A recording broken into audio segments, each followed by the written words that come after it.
May galong shoutout po sa lahat po ng Tekram community at ito nga po si Roel TV Vlog. Muli po magbabalik at magbibigay lang po ng konting reaction o opinion dito sa Tekram community sa mga nangyayari o kaguluhan o sa mga ginagawa po ng mga wakwak at ito nga po ay sa ating pagre-research ay nalaman po natin kung ano po ang sakit o karamdaman itong si Stephanie Panyang dito sa community ng Tekram o bakit nagagalit at patuloy siyang nagagalit kay Tatay Tekram o sa pamilyang Malalastas. At ito nga po ay sa pagre-research po natin ay nalaman po natin dito sa kay Panyang ay ang sakit niya po ay ito nga po. Sana guys itong pong video na ito ay panoorin niyo po hanggang dulo para maintindihan po natin kung ano po ang pinaglalaban o yung karamdaman ni Panyang. At ito nga po ay sana tapusin niyo po hanggang dulo para maintindihan po natin itong karamdaman ni Panyang. Sana wag po kayo mag-skip ng ads. Ayan, maraming salamat po. So ito guys, tuloy ko na po ang ating na-research o na pag-alaman natin kung ano yung karamdaman ni Panyang. Sabi dito, ang narsistikong kaugalian na sakit ay isang personality disorder kung saan mayroon labi ng pakiramdam ng pagpapahalaga sa sarili. Ang pasyente ay naghahanap ng paghanga at labis na papuri kahit na kaunti o walang mga nagawa. Ang mga ito ay may mababang empatiya at isang pasyente na may narcissistic personality disorder na nangingibabaw sa iba upang ipahayag ang kanyang superioridad o humihingi ng pagpapatuloy na papuri sa sarili at pag-approve mula sa iba kahit na ang pasyente ay napakatiwala. Kahit na ang pasyente ay napakatiwala sa katotohanan na siya ay may napakababang pagpapaalaga sa sarili, ang pasyente ay nahihirapan harapin ang katiting na pag-approve sa iba. Diba?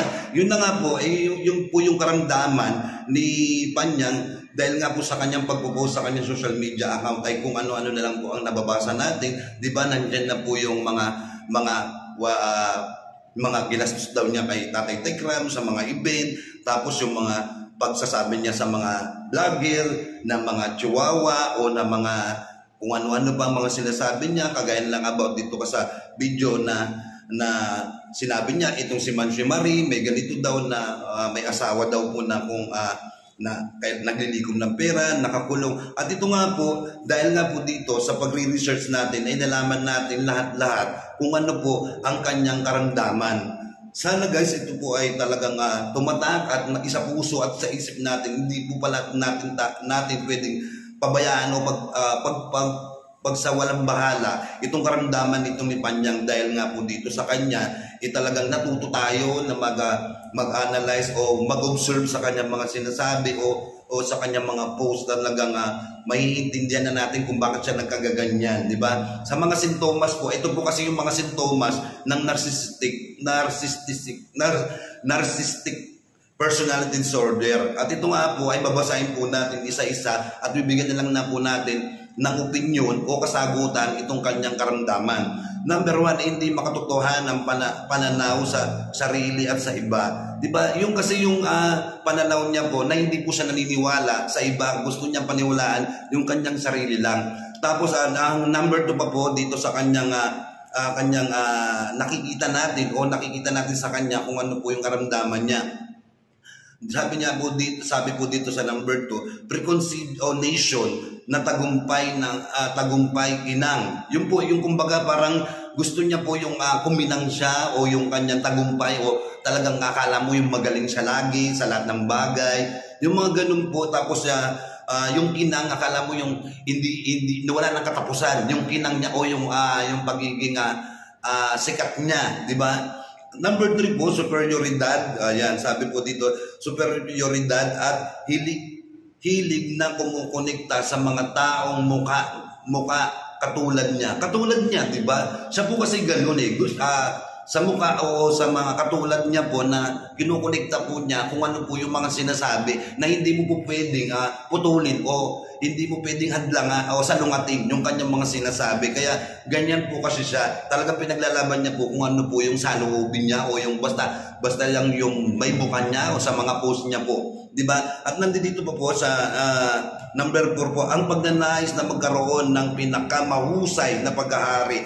Yun na nga, di ba, akala mo yung magaling, yung lahat ng pag-aari niya na parang akala mo inaagaw, akala mo inaangkin. Di ba?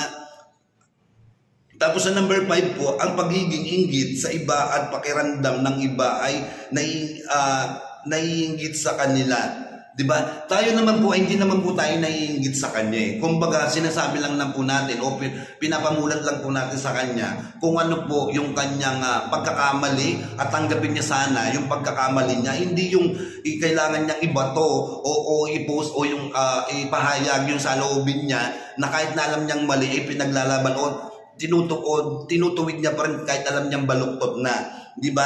Number 6 po, ang kahirapan sa pamamahala ng stress. Yun na nga po, yung pagiging stress niya po ay hindi niya kaya. Hindi niya kayang pangawakan o hindi niya kayang i-handle o paano niya i-resolve o kung paano niya po tapusin. Diba? Yan po kasi yung tao kapag meron pong stress, hindi naman po natin pwedeng baliwalain yung pagkakaroon po ng isang stress. Kasi napaka matindi pong sakit yung pagiging stress. Nandiyan po kasi yung nagsasalita ka na mag-isa din, tapos kung ano-anong ginagawa mo. Wala kang focus sa bagay na kahit na meron kang gagawin, hindi ka nakapokus doon o yung attention mo wala doon sa ginagawa mo. Di ba? Yung ganun po kasi kapag stress po. Number 7, makaramdam ng panlulumo o nagbabago na mga emosyon kapag kulang sila sa pagiging perpekto. Yun na nga po, di ba? Yung akala niya kasi perpekto po siya lagi. Yung parang sinasabi niya lahat ng ginagawa niya tama, tapos yung mga binabato niya pong mga salita ay ang pagkakalam niya sa sarili niya ay tama po lahat. Then yung hindi niya po alam, yung mga pinopost niya po na yan ay na-adapt na rin po ng kanyang mga kagrupo po niya o kagaya po nila Daisy Wakwak at ni Francesca at ng kanyang mga galamay or si Rexy. Yung mga ganun po, kumbaga na-adapt na po nila yung mga sinasabi o yung pagpo-post niya na parang na iikayat niya na sa mga ganong sintomas po ng narcissistic itong mga galamay niya po. Kasi mahirap po kasi na hindi niya mailabas. Kumbaga parang pinabubulat niya dito sa mga kasama niya, ganito tayo. 'Di ba? Dapat siya mismo ang magsabi sa mga kagaya niya o sa mga katulad niyang wakwak, paliwanag niya ng maigi. Hindi yung puro galit na lang yung nakikita natin o nababasa natin sa kanyang social media account sa mga pagpo-post niya po. Di ba? Number 8, isa sa pakiramdam ng karapatan ay kapanatagan o kahihiyan at mahina sa kahihiyan. Yun na nga po, siguro dahil ginagawa niya yan dahil hindi niya kaya yung kahihiyan niyang nakahihiyan sa sarili niya, yung nangyayari sa sarili niya dahil napahiya na siya. Kumbaga, dahil napahiya na siya, kumbaga tinutuloy na lang niya yung pakikibakan niya o sa pakikipaglaban dito sa SOCMED o sa kanyang mga nasasabi. Di ba? Ayaw niyang tanggapin sa sarili niya na may mali siya. Kumbaga parang sinasabi niya sa sarili niya, tama lang to, tama yung ginagawa ko, tama yung pinaglalaban ko. Parang ganun po kasi siya. Di ba? Napakahirap po kasi niyang paliwanagan. So ito pala yung mga karamdaman niya. So ito tuloy ko lang po sana po tapusin niyo po hanggang dulo itong video po natin mga katikaram para maintindihan po natin kung ano talaga yung karamdaman o anong pinaglalaban ni Stephanie Panyang. Number 9, ang paghuhusga sa iba ng negatibo dahil sa kanilang pagiging makasarili. Yun na nga po, di ba? Makasarili po siya. Di ba? Yung makasarili po siya, yun po yung sinasabi niya na siya lang po yung gusto niya, yung siya lang lagi, hindi niya iniisip yung mga naibigay o naitulong o naibahagi sa kanya. Kumbaga, kinikredit niya po lahat sa kanya kahit na alam niya na may nagbigay na po sa kanya o may nakagawa ng mabuti sa kanya. Kumbaga, kinikredit niya, inaangkin niya na sa sarili niya na siya po yung nakagawa noon. Parang ganun po na mga tanong sa sarili niya. Di ba po? Tapos number 10 po, nangingibabaw o manopolyo ang mga pag-uusap. Kumbaga, minamanipulate niya po yung pag-uusap. Halimbawa, sinabi ko na si Panyang ay ganito, na merong sakit. Tapos minomonopolite niya po ako o yung inaano niya ko, yung pinapaikot niya ako sa mga salita niya. Kumbaga parang lahat ng magagandang salita para mapasunod niya ako sa kagustuhan niya o gusto niyang pangawakan niya yung mga ginagawa niya. Di ba yung ganun po kasi? Yan. Number 11 po, mababa ang empatiya o mataas ang kumpiyansa sa sarili. Yun po kasi yun, yung tinatawag dito, yung sobrang bili, yung mataas po yung ang tingin niya sa sarili niya, yung sobrang bilib siya sa kanyang sarili, sa mga nagagawa niya para bang hindi siya nagkakamali, yung akala mo lahat ng ginagawa niya ay perfecto. Yung po bang ganun na masasabi mo na kahit alam mo sa sarili mong mali ka o hindi maganda, sinasabi mo pa rin, tawag dito, yung kumpiyansa mo sa sarili mo na talagang magaling ka. Parang ganun, di ba? Number 12, illogistical o yung mapagano siya, yung mapaggawa ng mga kung salitaan na kung ano-ano, yung mga emotional, yung emosyon niya, hindi niya kayang hawakan o hindi niya kayang ayusin o ipaliwanag sa sarili niya. Kumbaga kumukuha siya ng simpatsya sa ibang tao. Diba? Yung mga ganun po kasi, mahirap po kasi na kumuha ka ng simpatsya ng tao pagkatapos sisimpatsya sa'yo tapos ipapaliwanagan ka, hindi mo naman kayang i-accept sa sarili mo. Kumbaga parang pinaglalaruan niya yung mga kasama niya, kagaya niya, diba?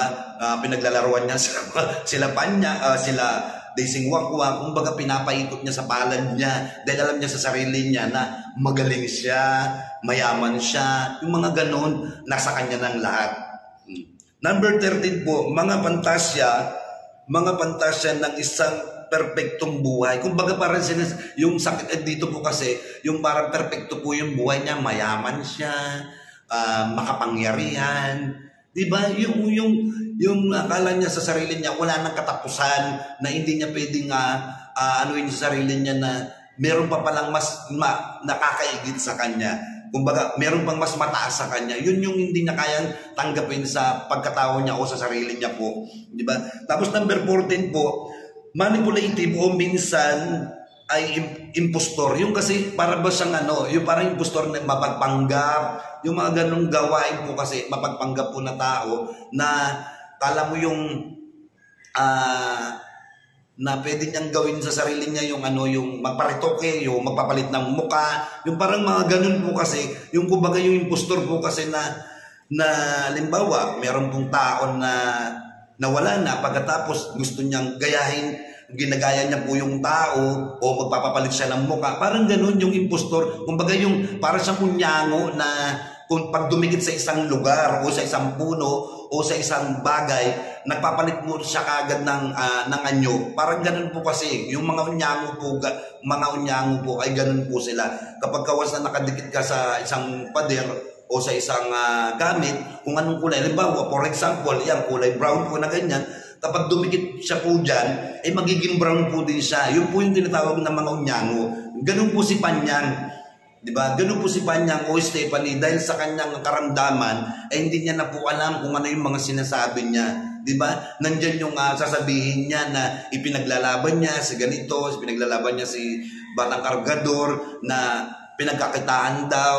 Tapos napanood naman niya po yung video na kesyo sila yung mga gamit, nakita niya na nilagay doon sa box. Diba? Sa sobrang galit niya. Tapos yung motor po na binigay niya po ay parang Mio. Yung Mio po kasi, o yung Mio po na motor na binigay po niya, ay kahit na po na isang bata na edad po ay 10 taon, kaya pong i-drive yun. Para lang po kasing bike yun.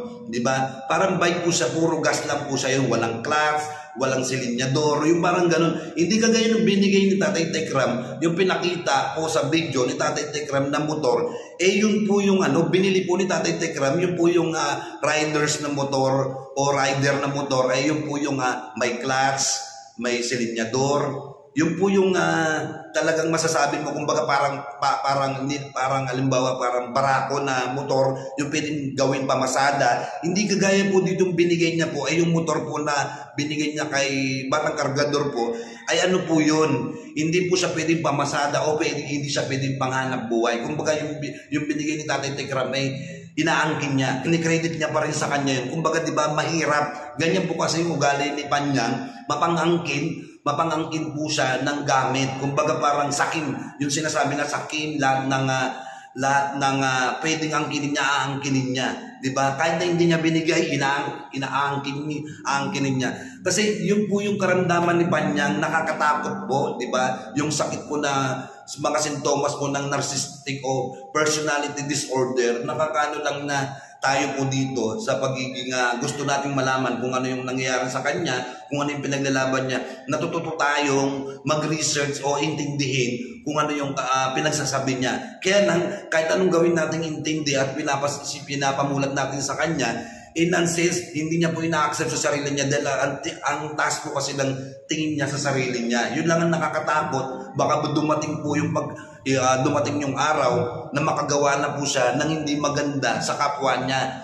For example, ito na lang po yung ginagawa niya kay Tatay Tekram na yung pagpo-post o pagsasalita niya kay Tatay Tekram na yung mga binigay niya, sinusumbat niya na ito na po, unti-unti na pong lumalabas sa kanya yung mga sinasabi niya na panunumbat, yung mga event ko na pinakain niya, yung buong pamilya Manalastas, sinusumbatan niya na po, isa-isa niya na pong sinusumbat. Di ba? Hindi malayo pagdating ng araw, ay susumbat niya din po yung mga tinulong niya dito sa Batang Kargador na ito na pag alam niya po sa sarili niya na hindi niya na po kayang paikutin sa kanyang palad. At itong grupo niya na rin po, kapag hindi na rin po, napapansin na rin niya sa sarili niya na wala nang sumusunod o talagang umano sa kanya, naniniwala, ganyan na rin po yan. For sure ako 100%, unti-unti na po yan na isusumbat lahat ng mga naitulong sa kanya.